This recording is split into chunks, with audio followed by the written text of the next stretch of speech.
Ya, buku Rampai The Gen Z ya. Jadi ini ada tulisan mahasiswa yang launching kemarin, beberapa waktu yang lalu ya, di Sinatalis Fakultas Ekonomi dan Bisnis.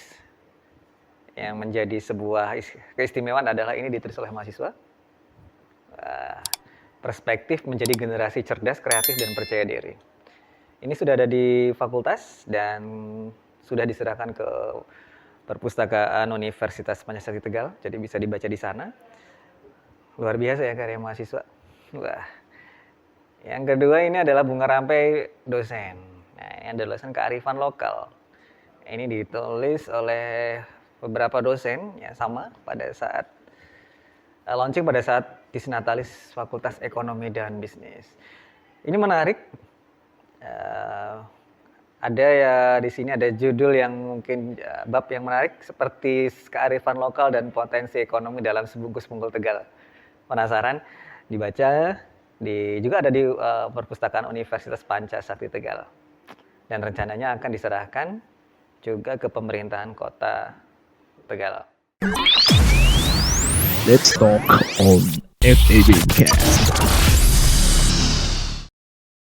Oke, kita sudah kedatangan tamu dua yang tadi saya sebutkan ya. Kalau yang pertama itu sudah sering ketemu, sering sediskusi. Pokoknya sudah sering lah ya, setiap hari hampir setiap waktu kita sering diskusi dan membimbing saya sampai hari ini. Bu Dekan Fakultas Ekonomi dan Bisnis, Bu Dr. Dinoviani Rahmatika SEAKSI. Assalamualaikum. Waalaikumsalam Mas Atur. Saya izin buka ini ya. Iya. Seperti ini Bu ya. Padat. Alhamdulillah. Banyak pekerjaan. Banyak pekerjaan berarti banyak berkah. Banyak manfaat. Ya, betul. Oke. Buat Dan mahasiswa. yang kedua, ini yang buat saya deg-degan hari ini. Wow. Aduh, Bapak Dr. Agus Wibowo STMT. Assalamualaikum. Waalaikumsalam. Salam untuk semua. Salam ya, sehat semua. Tapi saya sebenarnya agak sedikit gagal fokus dengan Pak Dekan. Kenapa? Karena gini, enggak awal ya. Jadi dulu itu setiap kita teman-teman lah ya dengan teman-teman saya khususnya seangkatan saya tidak mengenal Pak Agus, tapi mengenalnya adalah nama medsosnya. Waduh. Sinau jauh. Aku hafal. Saya hafal ini. Iya. Tahu nggak Dekan Fakultas Teknik? Saya tahu. Pak siapa? Pak Agus saya tidak tahu. Tapi kalau misalnya menyebutnya Sinau jauh, Nyambung. Akan tahu gitu. Oh Pak. gitu. kita kenalan dulu. Kalau Bu Dekan sudah kita sering biasa, kenal, ya. FEB Lover itu sudah tahu. Filosofi Sinau jauh, Pak. Oh, itu sebenarnya nggak sengaja nulis itu. Iya. Kenapa pada saat itu kita itu lagi pendidikan S2 ya, tahun berapa itu lama. Nah, kemudian mahasiswa di sini itu saya ajak untuk kuliah jarak jauh gitu ya. Jadi kita menggunakan dulu pakainya medsos. Jadi kita kuliah sebelum ada pandemi ini ya jauh 8 tahun yang lalu apa 7 Jadi tahun dia sudah yang lalu. daring gitu. Iya, jadi pakai FB dulu ada catatannya ya, ada catatannya. Di situ ada materi. Nah, kemudian nanti kita ada chat di bawahnya, kita nanti di situ diskusi. Itu zaman dulu ya, sebelum ada pandemi ini kita udah menggunakan Jadi itu. out of the box. Dari dulu meskipun belum ada pandemi Jadi sudah ada. Sudah prepare dulu ya? Betul. Tapi belum tahu kalau ada pandemi. Itu namanya Sinau jauh begitu. Sinau itu Iya, belajar. bahasa Jawa. Iya. Jadi bahasa Jawa belajar, Iya. jauh itu Karena jauh. Jauh. Termasuk sayanya juga lagi belajar di tempat jauh, Malang gitu. oh, jadi itulah yang latar belakangnya kenapa namanya adalah Sinau Jauh. Sinau jauh. Tapi nama aslinya adalah Bapak Agus Agus Wibowo. Wibowo. Panggilnya Bapak Agus. Agus. Ada Kalau di sini Agus, kalau di rumah kampung ya Bowo gitu. Pak Bowo. Iya Bowo itu. Itu biasanya keluarga teman-teman yang sering kecilnya bareng ya panggilannya Bowo. Gitu. Asli mana, Pak? Asli Tegal. Tegal. Tegal. Asli. Harus Tegal ya, Bu? Tegal Ya. asli. Asli kudu ngomong bahasa Tegal ya kayak gini. Tapi Tegal itu ciri khas sekali, Pak. Ya. Tegalnya mana? Tegalnya Slawi. Dialeknya ya mungkin. Iya, dialeknya yang saya menyebutnya itu bernotasi. Ya. Oh, bernotasi. Oh, jadi berirama. Iya, Semakin ke berirama. atas itu semakin berirama, semakin ke bawah itu semakin lurus. Gitu. Enggak, kalau pantura ngomongnya Oh, gitu. itu ya. Kalau ke atas itu agak bergelombang. Jadi kalau Gitu. misalnya arahnya bumi Jawa, dia bergelombang. Iya, bergelombang. Kalau Pantura dia datar. Iya, datar. Emang suaranya gitu-gitu. Saya baru Logatnya datar. Itu kira-kira faktor apa ya? Semakin Iya. tinggi. Iya mungkin karena kebiasaan aja. Enggak, kalau Tegal Pantura itu karena dekat dengan pantai dia suaranya harus keras, ngomongnya itu langsung gitu ya. Kalau daerah atas itu ya mungkin Halus agak ya, halus gitu Oke, ya. kalau misalnya di Sumatera itu misalnya sebut saya di tempat saya gitu ya Pak. Iya. Di Lampung itu karena rumahnya jauh-jauh, maksudnya Iya. jaraknya jadi Iya. teriak. Oh gitu. Jadi Airnya makanya keras. nadanya, iya betul. Kalau di sini karena bergelombang, Iya. kalau datar, Iya. ya keras gitu. Karena kebanyakan itu kan nelayan ya. Iya, nelayan, Kalau nelayan Pantura. mungkin berhadapan dengan laut mau tidak mau ngomongnya harus Suaranya keras, suaranya keras keras. ini, Gitu. ya. Tapi Dan- itu hanya iramanya saja. Iya, irama. Sebenarnya hatinya lembut. Ya lembut, Ya. egaliter, apa adanya. Iya, karena biasanya Enggak. oh dulu ada tagline Tegal keras gitu ya Pak. Iya, Tegal itu kan karakternya dia tidak membeda-bedakan kasta. Jadi kita bisa lihat di sini pegawai antara rektor dengan tukang sapu ya biasa-biasa aja tuh. Iya. Tukang rektornya tukang sapunya menyapa rektor biasa aja tuh. Ya artinya jaraknya tidak terlalu jauh. Tapi kalau ada yang mengatakan bahwa Tegal itu istilah kalau diplesetin ya, Iya, kan. Tegel. Itu Ya mungkin ada juga Setuju karena beberapa peristiwa yang itu gitu ya. Jadi karena Kalau saya nggak setuju. Ya. Nggak Begini, setuju, ya. Tegal itu kan dia dulu dari Tegalan kayak gitu kan. Iya kan, betul kan. Kalau kan deket rawa-rawa, deket pantai gitu kan. Ya, mungkin dari situ. Tapi ya mungkin kalau Tegalan. sejarah lebih tahu Pak Iya. Agus Saya dibandingkan itu dengan berapa kali saya. mengamati ya, karena memang Bapak Dekan Teknik apa ini itu kok malah tidak teknik ya. ini ya namanya itu media sosial ya, sebagai sarana mungkin ya, sebagai Ya, untuk sarana komunikasi. berinteraksi komunikasi. Nah untuk pendidikan terakhir di mana Pak? Dok? Saya di Malang di Brawijaya, teknik mesin ya di Brawijaya. Berarti memang jauh ya. Iya, jauh, makanya Sinau jauh. S2-nya di? Ya, Malang juga di Brawijaya juga. Oh, jadi konsisten di Brawijaya. Brawijaya S1-nya sebenarnya Universitas Muhammadiyah Malang. Di Malang tetap. Iya, Malang. Malang lovers. Iya. Kosnya masih sama dari S1 sampai S3. Luar biasa. Aktivitasnya semuanya Benar-benar konsisten. Itu Iya. namanya konsisten. Jangan dibandingkan dengan saya Oh, karena gitu. berbeda. Iya ya, kalau saya melihat kurikulumnya Bu Dekan itu ya Bandung, Jogja. Ya Mas bagus itu Semarang. yang bagus tuh. Dapat banyak ya. Iya ya. Oke, hari ini kita akan ngobrol santai ya Pak Dekan. Ngobrol Saya kan santai. nervous jujur hari ini. Baik. Ada nervous. Kita akan ngobrol santai dengan Bu Dekan, Pak Dekan yang kaitannya lagi hits ya Pak ya. Ya, kemarin saya sudah ngobrol dengan di podcast sebelumnya itu dengan dosen bisnis digital. Ya. Yang pada intinya adalah tema awal ya. Itu adalah kaitannya 5 tahun Mendatang. ke depan ya, Iya. yang memang beberapa artikel saya menemukan ya bahwa ternyata digitalisasi ini nanti sangat kuat sekali Ya. dan ternyata sebuah proyeksi yang sangat dibutuhkan gitu ya untuk mereka Ya. lulusannya itu. Ya ini penting sekali menurut saya sih. Jadi digitalisasi itu masuk ke ranah hampir semua lini ya. Di kita misalkan kebutuhan kita kadangkala melihatnya kita daerah terpencil kemudian tidak butuh itu. Ternyata malah sangat membutuhkan. Kita kemarin ada kumpulan ya di Sigedong, daerah Sigedong itu sentra sayur ya untuk Kabupaten Tegal. Ngobrol-ngobrol dengan teman-teman muda di sana, ternyata di sana itu juga membutuhkan semacam bantuan-bantuan digitalisasi. Bagaimana caranya? Mereka menginginkan bahwa sayur kualitas tinggi itu pisahkan dengan yang rendah sehingga pemasarannya akan berbeda. Nah, yang kualitas tinggi itu harapannya bisa dikemas dengan bagus. Nah, kemudian anak-anak muda dengan kekuatan digital dan medsos itu dibuatkan ya jaringan, kemudian dibuatkan semacam toko online. Nah, kemudian dijual di sana untuk kalangan tertentu. Dia pesen 1 hari sebelumnya, besok akan diantar. Mereka mau belajar? Ya, jadi anak-anak di atas itu sudah konsep pemikiran seperti itu ya, anak-anak mudanya. Kita kemarin ngobrol-ngobrol di sana. Berarti kalau kita bicara masalah oke anak muda, tapi bagaimana dengan mereka yang mungkin usia 30 ke atas di daerah sana? Atas, saya kira kan mereka orang tua punya anak ya, dan anaknya saya kira sudah kenal dengan gadget ya, artinya tidak memanfaat. bermasalah.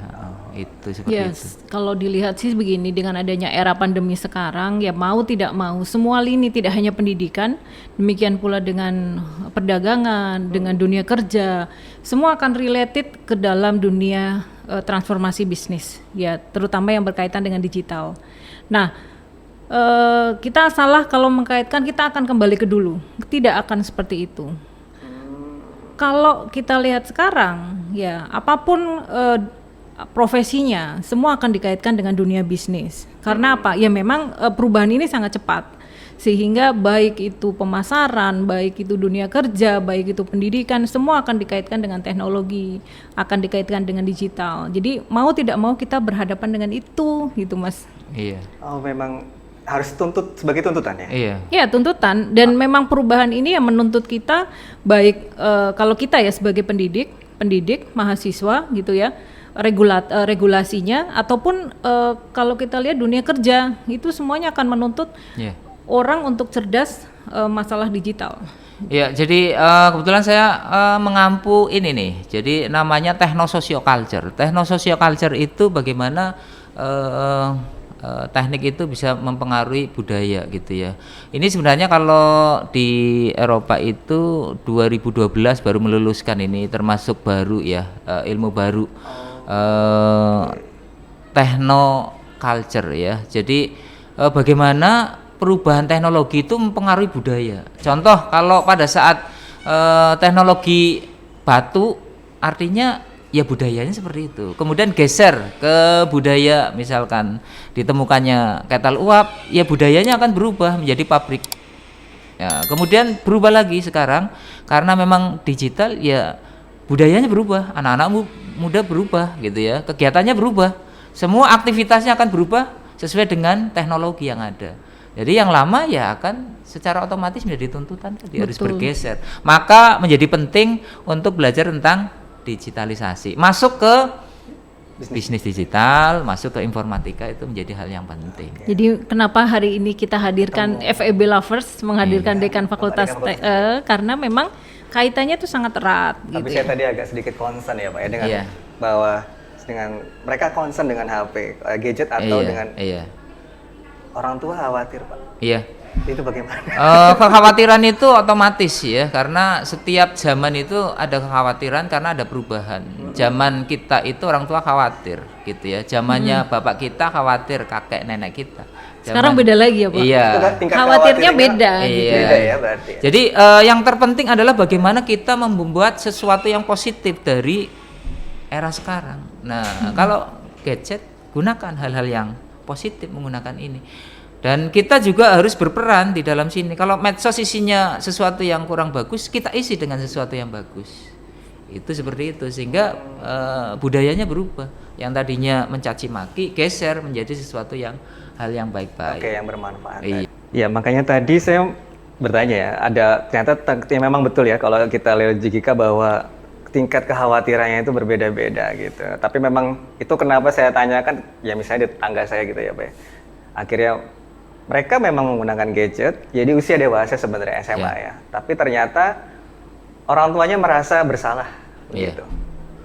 Jadi dunia berubah. Nah, bagaimana kita akan mensikapi itu? Bagaimana pengenalan gadget terhadap anak? Ya tentu ini ada step by stepnya. Nah, ini yang perlu dimasukkan ya. Artinya jangan sampai salah arah. Bagaimana anak kenal itu? Bagaimana kemudian waktu yang dipergunakan, efektivitas manajemen di dalam waktu, kemudian konten dan lain-lain itu menjadi penting. Dengan pemahaman ini saya kira ini akan bermanfaat sekali. Tapi kalau dilepas itu masalahnya. Jadi orang tua tidak peduli dengan gadget yang dimainkan anak, itu yang menjadi masalah. Itu yang jadi masalah. Iya, jadi masalah. Seandainya ini bimbingannya dari awal nyambung, bagaimana juga buku-buku mengarahkan gadget yang baik, bagaimana itu kan ada step by stepnya penggunaannya. Jadi ada ini ya yang menjadi pagar buat anak-anak gitu ya. Jadi ada waktu-waktu tertentu untuk anak-anak tertentu gitu ya. Mereka dilatih selain dari gadget juga aktivitas ini otot motorik kalau anak-anak ya. Itu kan dilatih. Balita enggak boleh megang ini terlalu lama, dia hanya dikenalkan di waktu tertentu. Kalau SD dia jamnya seberapa, apa saja yang boleh dimainkan di sini. Orang tuanya juga ikut ya. Jadi anak-anak sekarang itu kalau di WA lebih cepat daripada kita perintah lewat oral gitu ya. Oke, bagaimana budekan yang punya bujang dua ya? Gimana ngontrolnya? Dan itu sebuah tuntutan begitu loh. Ya, yang pasti sih sebenarnya begini. Yang jelas walaupun kita semuanya sudah pakai gadget, katakanlah pakai smartphone, pendidikan juga kita pakai online, pakai hybrid. Yang pasti adalah pendidikan karakter. Ya. Dan pendidikan karakter itu tidak hanya tugas kita sebagai guru, tetapi juga orang tua. Iya, orang tua Ya. di rumah, betul. Jadi dengan adanya inovasi digital ini mengakibatkan kita sebagai orang tua malah harus lebih lagi memberikan pendidikan karakter buat si anak gitu kan. Jadi kapan dia harus belajar, kapan dia selesai bersosialisasi dengan orang banyak gitu ya, kapan dia harus tahu unggah-ungguh, kapan dia harus tahu cara kemudian behave, perilaku-perilaku yang baik. Nah itu memang harus ditanamkan sejak dini. Dan semua kan mesti ada positif dan negatif, dan sebisa mungkin kita meminimalisasi yang negatif gitu ya. Saya kira semua juga ada plus minusnya, setiap masa ada, tinggal kita maintain saja, mengurangi yang negatif, kemudian kita menambah positifnya dari gadget itu apa. Dan orang tua itu mau atau tidak?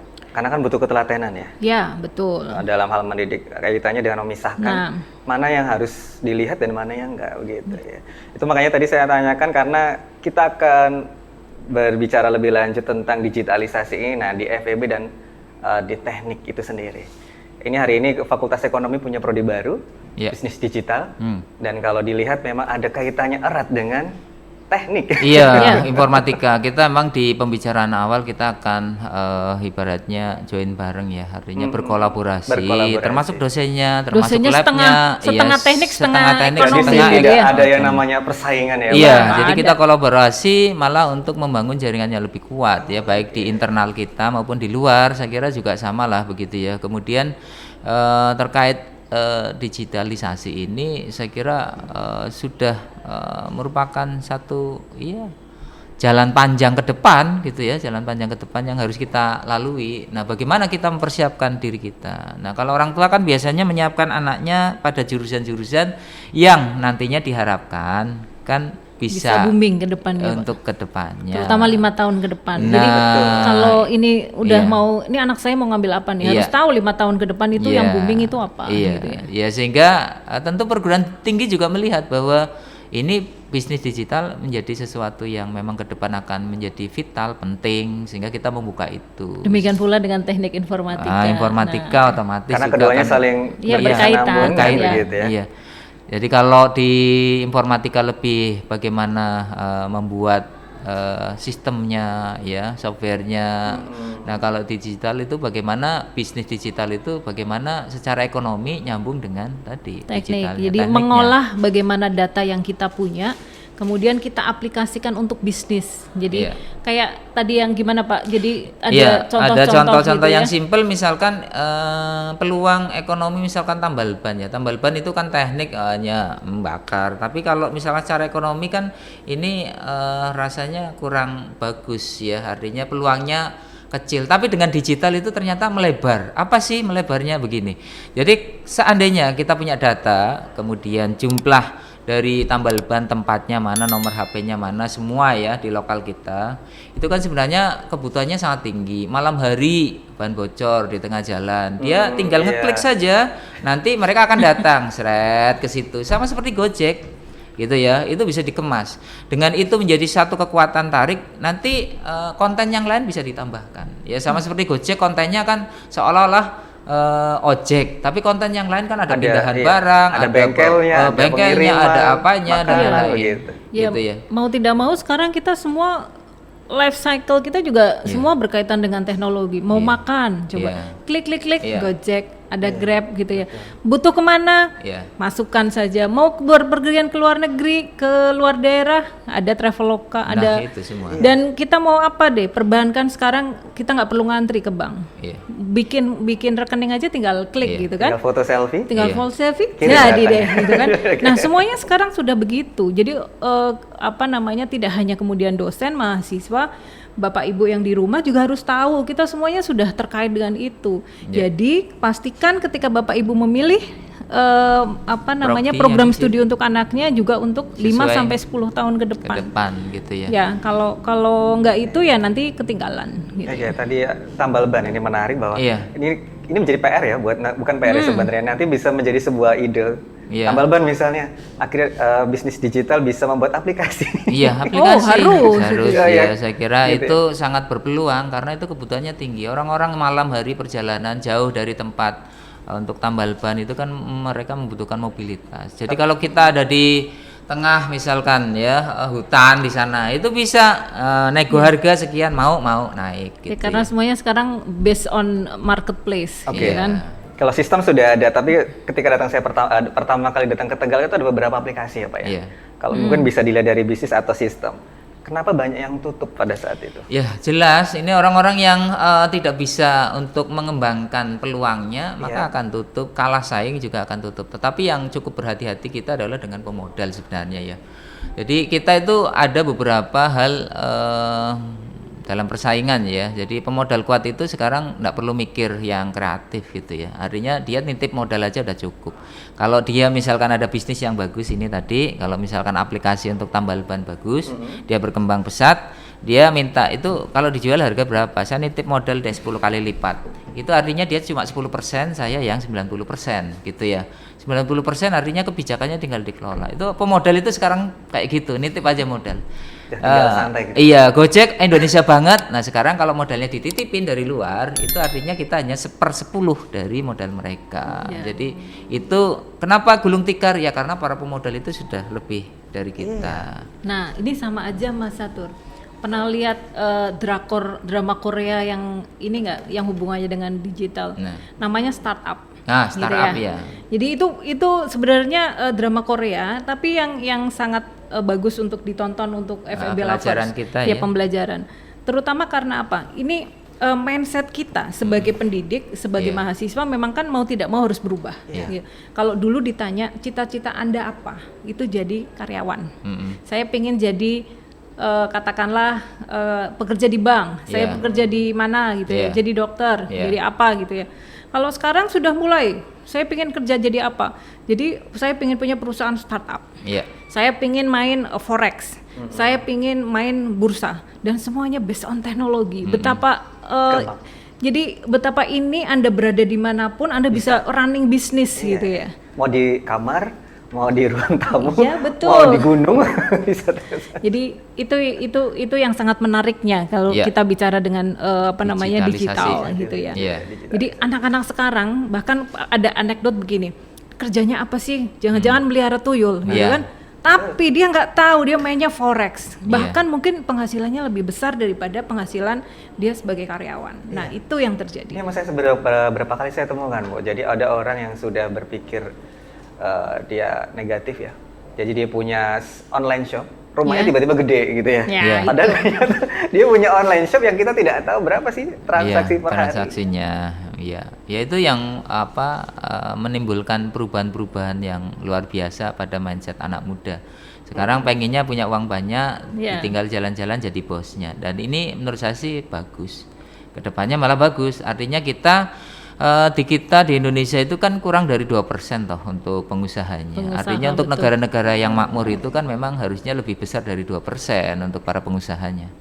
Itu mindset seperti itu menjadi bagus karena selama ini kita yang orang tua itu cenderungannya jadi pegawai negeri dengan pegawai BUMN, Iya, pegawai betul. perusahaan-perusahaan yang Perusahaan-perusahaan. besar gitu ya. Jadi pekerja lah ya Pak. Pekerjanya gitu Jadi ya. kalau mau menjadi petani yang kemudian dia melek dengan teknologi. Nah. Kalau dia mau jadi nelayan yang menggunakan teknologi untuk dia memaksimalkan pendapatannya gitu ya. Iya. Kemudian kalau kita lihat semua aspek yang kemudian kita pakai ini, bukan tujuannya kita mendewakan teknologi, tidak. Tapi bagaimana kita memanfaatkan teknologi ini sebagai sarana untuk meningkatkan kesejahteraan. Apakah itu petani, apakah itu nelayan, ataukah itu pedagang atau sektor yang lain. Saya kira itu menjadi sangat bagus gitu, dan ini sangat dipakai, sedang digaungkan oleh pemerintah gitu ya. Jadi di Tapi kalau kementerian-kementerian. Tegal sendiri gitu ya, mungkin Iya. Pak Agus, Iya. Pak Dokter ini yang saya lihat sangat aktif dengan lingkungan Ya, sosial. betul. Tapi saya ingin bertanya nih, Apa itu? kalau Tegal itu berapa persen masyarakat sudah melek teknologi gitu? Oh, untuk melek teknologi itu sebenarnya ya kecil ya. Masih Artinya kecil ya? masih kecil. Hanya anak-anak muda tertentu. Tetapi saya lihat sih perkembangannya bagus. Contoh begini ya. Jadi para petani anak muda yang sekarang itu luar biasa. Jadi dia itu tanya gini, Pak Gus bisa nggak bikin alat yang penyiram otomatis? Oh gitu. Base-nya adalah tanahnya kelembaban gitu ya. Base-nya tanahnya kelembaban. Datanya masuk, disimpan dalam log ya digital itu. Nah kemudian kalau sudah sampai pada titik tertentu maka dia akan nyemprot. Nah kemudian kalau sudah basah lagi, sudah lembab lagi, dia akan mati semprotannya. Otomatis itu sudah sampai tingkat segitu dari petani-petani, dan petani-petani itu keren-keren. Dulu kan kita petani buluk ya, lihatnya cangkul, kemudian ini ada Gitu. ada penelitiannya, soalnya di Bandung itu saya punya teman di Bandung, penelitiannya itu mengatakan gini, salah satu hal yang membuat pertanian ditinggalkan, salah satu ya, yang lain tentu ada ya kebijakan pemerintah dan lain-lain, tapi salah satunya adalah fashionnya kurang menarik, fashion pakaian petani itu. Jadi dia itu bergumul dengan tadi lumpur, kotoran, lumpur dan lain-lain. Nah, ketika di Bandung itu dibuat pertanian kering, gitu ya. Jadi dengan rumah kaca itu, mereka ternyata menarik minat yang lain, ya. Jadi itu para anak muda sekarang tertarik. Nah, di Tegal ini ada kumpulannya petani muda yang kategorinya menurut saya passionnya adalah petani kering, jadi golongannya pertanian kebun yang biasa ditatani di greenhouse gitu ya. Nah itu ternyata malah minatnya menarik untuk selfie, untuk wisata dan lain-lain. Ini kalau mau lihat nanti hari Minggu kita mau kunjungan nih di Melon, nanti panen nih hari Minggu ini. Nanti barangkali mau ikut, nanti ikut nih. Beberapa teman di sini juga akan kesana. Saya sih nggak ikut panen tapi selfie kayak Bu. Ya selfie. Nah, iya artinya tadi kalau dilihat berapa persen kondisi di Tegal gitu ya, saya kira beberapa anak muda sudah memulai. Oke, sudah mulai berinovasi. Dan yang paling menarik lagi adalah begini nih.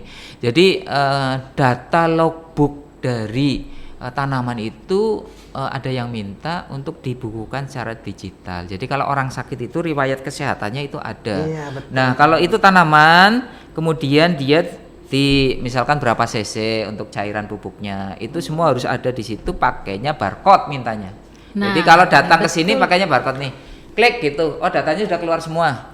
Nah kemudian saya bilang, oh saya kira sih bisa karena ada informatika. Nanti insya Allah kita kerjasama itu deh, saya bilang gitu. Jadi FEB Lovers, apa yang tadi diterangkan oleh Pak Dekan teknik itu yang akan kita ajarkan. Begitu kita masuk misalnya bisnis digital, informatika, ya kita belajar mata kuliah yang terkait dengan inovasi-inovasi teknologi, kayak big data, kayak tadi seperti Bapak bilang masalah techno sociocultural gitu ya. Kemudian kita buat segala sesuatu yang sesuatu yang menarik sehingga mungkin yang sudah ada kayak tadi pertanian gitu ya. Kita jangan sampai kita juga terlalu ketinggalan jauh gitu ya. Jadi dan itu menjadi semacam sesuatu yang bisa untuk eduwisata namanya. Betul. Eduwisata. Itu keren banget loh Pak. Kalau kemudian eduwisata gitu ya. Jadi saya beberapa kali ke Thailand. Jadi di sana kan kita lihat kenapa rasa buahnya itu lebih enak, lebih manis, lebih segar dibandingkan di sini. Jadi kita lihat durian, ada durian montong gitu ya. Ada. Rambutan gitu ya. Itu rata-rata memang di Thailand gitu ya. Karena memang dia concern ke inovasi yang terkait dengan petani gitu ya. Tapi nanti Bu Dekan bisa nyoba ini yang di teman-teman sedang uji coba. Tingkat kemanisannya lebih tinggi dari sana, bibitnya dari sana. Dari bibitnya dari sana. Ini ada beberapa teman yang menangkar untuk bibit-bibit terbaik dari luar negeri untuk dijadikan di Indonesia. Di Tegal ya, di Tegal itu menjadi semacam di wisata itu dia. Iya wisata. Dan hasilnya kemarin berapa brick itu bricknya satu grade lebih tinggi daripada yang ada di sana. Artinya nanti padahal itu umurnya jauh, yang di sana 25 tahun, yang di sini itu baru 7 tahun 8 tahun. Ayo Mas Catur, kita ke sana Mas Catur. Nanti bisa ya. Nanti saya antar deh ke orangnya. Nanti kalau memang pernah merasakannya di luar, nanti nyoba yang ada di sini itu. Saya punya mimpi itu, Pak. Jadi bagaimana karena negara kita kan negara memang yang basisnya pertanian gitu. Tapi gimana pertanian itu dikemas jadi dengan basis teknologi sehingga lebih maju, lebih lebih ada gaungnya gitu ya. Dan karena bisa jadi tadi masyarakat yang mengeluhkan tadi ya hasil tani yang kurang karena memang tidak tershow up ya Pak. Iya. Jadi mungkin petani kita nanti butuh role model ya, itu tadi role model. Jadi sehingga pertanian itu menjadi sesuatu yang diminati karena ke depan itu produk-produk yang buatan itu kelihatannya mudah untuk ditandingi, tetapi produk-produk alam itu yang sulit ditandingi. Artinya kita punya kekuatan unsur alam kita, ya tanah yang bagus, kemudian iklim yang bagus. Nah, sehingga ini harusnya menjadi kekuatan bangsa kita. Kalau kita melihat ini sebagai geopolitik, geostrategik, ini harusnya yang dikembangkan. Jadi pertanian yang ada di desa itu menjadi kekuatan ekonomi. Kenapa? Karena sudah 2 kali ini pertanian di desa itu menolong kita. Satu, ketika 97 itu terjadi ya pergantian reformasi, yang di kota itu kan kerusuhan, pabrik-pabrik kan tutup. Nah, ekonominya di mana? Ekonominya ternyata disuplai dari desa. Orang buruh pulang ke kampung tetap diterima, tetap bisa makan, gitu ya. Nah, kemudian masa pandemi ini sama juga, beberapa perusahaan-perusahaan di kota-kota itu tutup. Nah, mereka pulang ke desa, tetap masih bisa makan. Bayangkan kalau misalkan negaranya kayak Singapura, gitu ya, nggak bisa pertanian, iya, itu nggak bisa, gitu ya. Artinya kekuatan bangsa kita salah satunya adalah pertanian yang ada di desa, dan kita wajib untuk menggiatkan dengan digitalisasi. Tadi inovasinya ya sudah kita ketahui bersama ya Bu Dekan ya, bahwa dari petani ternyata bisa melakukan digitalisasi. Tapi kita coba ke Fakultas Ekonomi, Fakultas Teknologi Ilmu Komunikasi ya Pak ya. Aku salah saya. Teknik belum move on. dan Ilmu Komputer. Fakultas Teknik dan Ilmu Komputer kan. FTIK nama Karena panggilan. kayaknya saya sering kepleset kan. Iya. Nah, kalau misalnya kompeten yang dibutuhkan nih Pak ya untuk Fakultas Ekonomi ke Teknik atau sebaliknya misalnya. Iya, jadi kita tentu sangat membutuhkan aplikasi ya, aplikasi dari keilmuan. Nah, ekonomi termasuk aplikasinya. Jadi kalau di teknik itu misalkan bikin software, nah software ini diarahkan kemana? Nah, bidang ekonomi ini sasarannya gitu ya. Pemahaman tentang ekonominya kita butuhkan. Nah, mungkin teman-teman yang ada di informatika lebih konsen di membuat software, merancang dan lain-lain. Perangkatnya tetap ke perangkatnya itu, tetapi mungkin aplikatif jauh ke depannya itu mungkin belum nyampe ke sana. Sehingga kolaborasi ini menjadi penting gitu ya. Dan ini Pak, jadi kita juga sudah punya kerjasama dengan Fakultas Teknik, terutama dengan pembelajaran MBKM ya. Jadi Fakultas Teknik nanti akan belajar ke ekonomi, Ya. mahasiswa ekonomi akan Akan belajar ke kuliah teknik, di ya teknik. untuk 1 semester. Tekniknya untuk khusus tapi ilmu komputer ya Pak ya? Atau Ada teknik secara beberapa umum? mata kuliah Nanti mata kuliahnya kita yang tentukan, sesuai, yang kita dibutuhkan. tentukan, Oh, yang dibutuhkan. Iya, Nah, yang dibutuhkan. Dengan adanya kerjasama ini, maka tentu saja mahasiswa ekonomi bisa belajar lebih jauh, gitu Ya. ya. Misalnya mata kuliah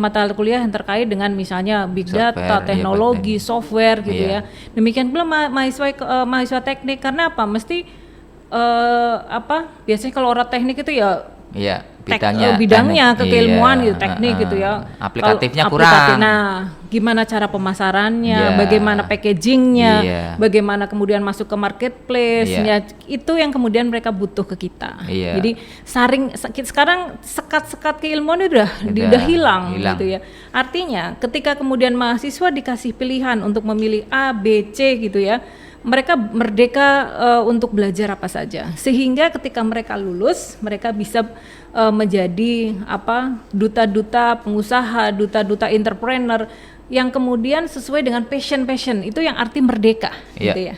Ya, beruntung ini teman-teman yang kuliah di UPS. Kenapa sih? Karena kita menggunakan kurikulum MPKM, kelihatannya sudah jauh melebihi beberapa perguruan tinggi sekitar kita ya. Mungkin perguruan tinggi sekitar kita belum ya Kita sudah sampai duluan, pada tahap MPKM ya. Kita bisa kuliah antar fakultas dalam lingkungan UPS, bisa juga keluar dari UPS, dan ini sudah banyak teman-teman yang kuliah di luar UPS. Tapi ya, kita mungkin perlu menggarisbawahi ya Bu Dekan. Jadi merdeka itu bukan berarti memilih dengan maunya mereka ya. Tidak. Tetap ada koridornya. Iya, koridor koridornya. gabungan antara tadi kepentingan sesuai betul, dengan kepentingan. bidangnya ya. Ya makanya tugas kita, apalagi Mengarahkan. sebagai struktural atau kemudian prodi, untuk memilihkan kira-kira nih anak 1, 2, 3 kamu pinginnya kemana gitu ya. Jadi memang nanti setiap mahasiswa punya profil yang berbeda-beda. Itu sebenarnya senang dibandingkan dengan zaman kita dulu ya Pak. Iya. Saya belajarnya akunting, terus Pak Dekan ya belajarnya Teknik teknik terus. terus. Tapi ketika kemudian dunia nyata kan nggak cuma dunia teknik. Kalau Iya. saya nggak cuma dunia accounting, Iya. tapi saya butuh pengetahuan yang lain. Nah kalau sekarang Iya. Dalam bahasa sekarang itu portofolio menjadi penting. Portofolio itu ya berarti MK mata kuliah yang dikerjakan menjadi realnya itu ya portofolionya dia. Mahasiswa punya kemampuan ABC di luar bidangnya kan Atau- menjadi portofolio. Iya ya, itu penting sekali. Tapi bisa jadi begini Bu Dekan. Bu Dekan misalnya accounting ya. Iya. Jangan-jangan kalau ada MBKM pada saat dulu bisa Iya. bikin aplikasi accounting nggak sih? Ya bisa juga. Bisa. Kayak Zahir itu kan asalnya Zahir dari jadi situ. accounting, ya.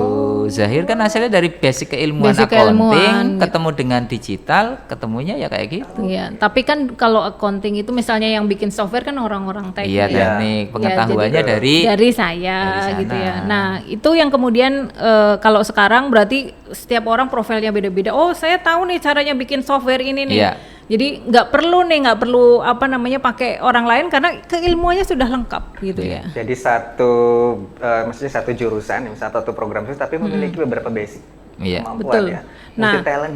Caranya FEB Lovers itu setiap mahasiswa harus tahu dulu dia passionnya kemana. Nah, itu passion ya menjadi Pak. penting. Ya. Passionnya kemana? Kalau jadi entrepreneur, jadi kalau saya pengen entrepreneur, Itu yang kekuatannya. saya butuhkan apa? Apa saja. Gitu ya. Pilih mata kuliah itu. Tapi banyak ikut-ikutan Pak. Nah, itu. Follower teman-teman.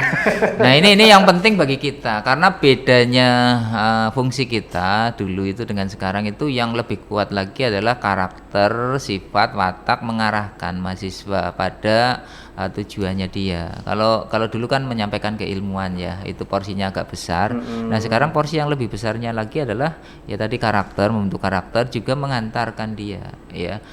Kenapa passionnya dia kita sebagai dosen tahu oh kamu arahkan ke sini ya sehingga nanti dia sesuai ya karena kalau yang keilmuan itu kan bisa lewat YouTube, bisa lewat internet, bisa lewat apa mereka bisa belajar sendiri deh mahasiswa. Tapi kalau yang karakter kemudian tadi passionnya menemukan passion itu kan sulit ya butuh orang lain ya diri Iya. sendiri ada kala nggak bisa Kita pun menemukan. tidak bisa, betul. Iya, ketika bertemu dengan dosennya, oh ini karakternya ini, kamu diarahkan ke sini diuji coba, oh ternyata bagus, nah itu diarahkan ke sana. Tapi menjadi sebuah beban baru tidak sih Pak? Apa itu? Kalau misalnya tadi MBKM gitu ya, jadi Iya. kita juga harus tahu gitu kan, memberikan Iya. koridor baru. Beban koridor kita mereka. lebih berat Iya, sebenarnya ya. betul, Beban iya, kita lebih berat. Kenapa? Karena kita akan mengarahkan mahasiswa satu persatu, sementara passionnya berbeda-beda, Iya, betul, itu gitu yang ya. dimaksud. Dosen wali, prodi, bahkan sampai ke Aktif, dekan harus itu harus aktif. tahu gitu ya. Jadi fakultas itu mau dibawa kemana? Keunikan fakultas itu apa? Iya. Gitu ya. Kemudian demikian pula dengan mahasiswanya. Mahasiswa yang akan masuk ke misalnya fakultas ekonomi dia tahu oh ekonomi itu berarti ada 4 prodi, saya akan masuk A B C D gitu ya. Jadi beban kita lebih berat sebenarnya. Challenge-nya tapi justru semakin challenge semakin kita semangat. Bu Dekan mau challenge lagi deh. Oh, Iya. jelas. Bu Dekan juga. Ya jadi kalau kita emang semakin kesini ya artinya memang kebutuhannya semakin besar ya kitanya juga harus begitu mengikuti perubahan yang ada. Tetapi menurut saya ini lompatan pendidikan yang luar biasa bagi saya sih ya. Satu ya MBKM ini ya sesuatu yang dulu tidak dihargai sekarang dihargai. Orang bekerja di luar bidangnya bisa menjadi SKS itu kan sesuatu yang luar biasa. Itu lompatan pendidikan bagi saya. Kemudian yang kedua pola-pola pendidikan yang memang harus tatap muka ketemu langsung yang membutuhkan biaya sangat tinggi ini sekarang sudah lewat online bisa ya. Artinya itu lompatan-lompatan pendidikan. Pendidikan kita dari berapa abad yang lalu sama-sama aja tuh. Nah sekarang sudah perubahannya yang luar biasa. drastis gitu Jadi ya. ini lompatan pendidikan menurut saya. Dan kita tidak tahu apa 50 tahun yang akan datang terjadi seperti Iya, jangan-jangan pendidikan kayak gini nih, pakainya modul, kemudian pakainya klik, pakainya kunci, yang itu harus diikuti, Kita geser sendiri. yang di luar itu berarti makar. Itu mirip-mirip tuh kalau dalam film tuh. Iya. Jadi 50 tahun yang akan datang bagaimana ya? Sekarang aja sudah perubahannya sangat drastis sekali ya. Dari Iya. tadi tambal ban yang bisa. Iya. Ya memang dunia selalu berubah Iya. gitu ya. Jadi tinggal kita sebagai personalnya saja. Iya. Mau Sebagai memanfaatkan itu manusianya apa tidak, saja. gitu. Kita kan pinginnya menjadi manusia yang lebih berarti, baik untuk diri sendiri, orang tua, lembaga, ataupun masyarakat. Dengan adanya digital, bagaimana kita menggunakan digital itu untuk lebih memperkuat diri kita. Itu poinnya. Dan tepat sekali bahwa bisnis digital ada ya. Oh jelas. Nah, itu ada Dan tentunya Informatika. karena saling berkesinambungan kan. Iya. Oke, Bapak Dekan dan Ibu Dekan, kita ke sesi tanya jawab cepat. Iya. Nah, jadi ini kalau kira 2 orang ya, jadi Wah, ini ngerjain ini ya. nggak ngerjain loh Pak, biar Iya. kita tahu ya. Biar lebih dekat ya Bu ya. Yo. Jadi, Boleh. Oke, pertanyaan pertama dari Bu Dekan dulu. Pertanyaan sama. Ya. Nah, Kalau sama berarti saya udah mikir duluan dong. ganti-ganti. Tamu dulu. Tamu dulu ya, Tamu Pak dulu. Dekan. Ya. Pak Dokter, ini pertanyaannya adalah lebih suka dipimpin atau memimpin? Oh, lebih suka dipimpin apa memimpin gitu ya? Iya, memimpin tentulah. Boleh tahu alasannya? Alasannya ya berarti kita bisa melakukan perubahan lebih banyak. Kalau dalam agama Islam itu raja itu 1 kebaikan 1000 pemimpin dia. Tapi kalau dia menjadi anak buah ya 1 kebaikan 1 saja. Dia membuat sebuah kebijakan merupakan perubahan yang luar biasa. Monggo Bu Dekan. Lebih suka dipimpin apa? Saya suka memimpin di fakultas ini. Iya, gitu di fakultas ya. ya, Di mungkin. fakultas ini kalau sekarang Kalau ya. di rumah Tapi dipimpin. kita harus tahu posisi kita di mana. Artinya dimanapun kita berada kita harus tahu sebenarnya tempat kita di mana. Nah, kalau di dunia kerja ya kita lebih enak sebagai pemimpin. Kenapa sebagai pemimpin? Karena kita bisa mengapresiasi, kita bisa melakukan visi misi kita bisa menerapkan apa yang kemudian kita inginkan sesuai dengan passion rekan-rekan masyarakat, dan tentu saja memberdayakan rekan-rekan kemudian mahasiswa sehingga mereka lebih maju, lebih berguna. Itu akan menjadi kita lebih nanti suatu saat, apalagi kita sebagai dosen ya, pahala kita juga mengalir gitu. Amin. Ya. Amin. Kita semuanya dapat berguna gitu. Jadi dua-duanya memilih memimpin ya. Tapi kalau misalnya dipimpin siap ya Pak? Siap, harus Harus gitu ya. Ketika menjadi seorang pemimpin dia harusnya belajar menjadi orang yang dipimpin. Tidak bisa kalau menjadi seorang pemimpin yang baik tetapi ketika menjadi anak buah tidak baik, itu tidak bisa. Jadi jadilah anak buah yang baik, maka ketika menjadi pemimpin akan menjadi pemimpin yang baik. Akan mengikuti kebaikan Iya. tersebut ya. Selanjutnya, karena saya melihat Bapak suka keduanya sepertinya ini ya. Lebih memilih musik atau membaca? Saya tahu jawabannya. Memilih musik apa membaca? Misalnya Gitu ya. dalam hal hobi. Kayaknya mungkin. saya tahu Oh, jawabannya. iya, ya sudahlah, musik sajalah daripada Iya, membaca. karena ternyata ini ya. Ya. Bisa bermain musik ya Pak ya? Iya, ya udah jawabannya itu aja. Kenapa, Pak? Iya karena memang bisa menyalurkan ekspresi kita gitu ya, kemudian berkarya juga gitu ya, sehingga mungkin itu lebih menyenangkan. Tetapi tentu membaca ini juga harus menjadi bagian dari hidup kita gitu ya. Membaca itu kan tidak harus dengan buku ya, dengan alam, dengan lingkungan, dengan kejadian itu ya. Cuma orang melihatnya kalau belajar itu membaca. Padahal ngobrol kayak gini ya belajar, membaca juga. Saya Salah membaca satunya dengan, membaca. saya Membaca membaca pikiran saya, Pak. iya karakter, membaca pembicaraan, membaca arahnya kemana. Itu cuma cenderung orang membaca itu hanya baca dengan buku. Iya, gitu. itu seperti itu. Berat ya Bu bahasanya Bu. Kalau Bu Deka sendiri? Sepertinya suka musik juga ya Bu. Beberapa kali saya ngobrol dengan Bu Deka. Ya. Baca aja deh.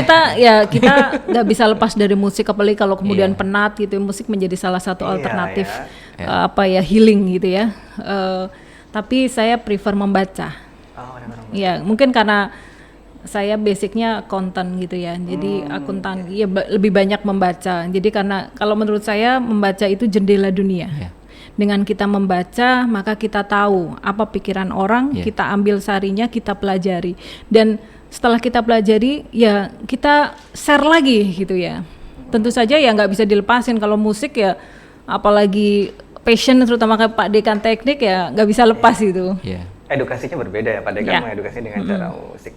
Pertanyaan ketiga Pak Dekan, Ya. ketinggalan smartphone atau ketinggalan dompet?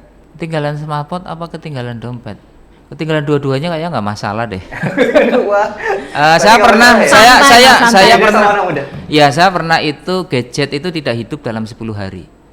Oh, Jadi saya itu nyoba. dalam hal mencoba atau? Ya memang harus kondisinya begitu, tidak boleh menghidupkan gadget, tapi ya enggak apa-apa juga gitu ya. Kalau dulu memang ketergantungan saya terhadap gadget cukup tinggi, kalau sekarang saya coba untuk mengurangi gitu ya. Artinya kalau itu ketinggalan ya enggak apa-apa Itu gitu ya. keren itu. Walaupun Iya. tadi kita baru bahas kita digitalisasi ya. Iya, Tapi tetap kuat. iya, jadi hal-hal yang penting saya kira bisa ditaruh di iCloud ya. Hal-hal kita nggak bawa apapun, nggak Iya. bawa laptop apapun kemana, ya tinggal pinjem aja, dibukakan bisa, Oh, gitu berarti. ya. Tapi tetap memilih memilih dompet jangan-jangan ya. Memilih dompet ya, karena Karena dompetnya kosong, nggak ada apa-apanya ya, nggak apa-apa deh ketinggalan. Oh iya. Iya, Kalau Bu Dekan, Tahu jawabannya kan? udah semua harus uang dulu, karena bendahara kan. Tidak bisa lepas dari smartphone. dari Memang smartphone. shock ya Bu ya waktu jatuh Ya ya. waktu kemarin hilang. Sudah beli Di- handbagnya Bu? Ya, belum. Biar untuk ini ya. Oke. Iya. Oke, terima kasih Pak Dekan dan Bu Dekan ya atas diskusi kita hari ini. Semoga memberikan manfaat buat kita semua ya. Terima mungkin kasih. Pesan dari Pak Dekan. Ya, teman-teman sekalian, jadi di era sekarang tentunya teman-teman harus menyiapkan diri gitu ya. Salah satunya adalah dengan kalau pilihan jurusannya, ya masuklah ke jurusan-jurusan yang kedepannya akan sangat penting gitu ya. Jadi bisnis digital atau informatika itu menjadi sesuatu yang akan sangat membantu kita di masa mendatang. Saya kira itu. Bu Dekan. Oke. Untuk FEB Lovers dan teman-teman yang lain, mudah-mudahan ke depan kalian bisa memperkuat kompetensi diri gitu. Menghadapi perubahan dunia yang semakin cepat. Dengan adanya digitalisasi, persiapkan diri kalian baik itu secara mental, spiritual dan teknologi, sarana dan prasarana. Karena apa? Digital itu tidak hanya sebatas smartphone, tetapi mindset, pengetahuan bisa diaplikasikan dalam bentuk apapun juga, dan itu akan menjadikan kalian menjadi pemenang. Digitalisasi. Ya, Oke, terima kasih atas waktunya Bu Dekan dan Pak Dekan. sama-sama. Semoga kita bisa ketemu di lain kesempatan ya. Ya. Terima Kita kasih. ngobrol lagi. Karena sebenarnya hari ini banyak sekali loh yang mau ditanyakan. Ya. Hanya saja Kita ada sesi berikutnya. Iya, kita karena ada waktunya terbatas ya. Pak Ya. Dekan dan Bu Dekan juga tentunya punya kesibukan masing-masing. Terima kasih FEB Lover. Jangan lupa like, subscribe, and share, komen ya di Fakultas Ekonomi dan Bisnis Universitas Pancasila Tegal. Terima kasih. Assalamualaikum warahmatullahi wabarakatuh. Waalaikumsalam warahmatullahi wabarakatuh. Aduh.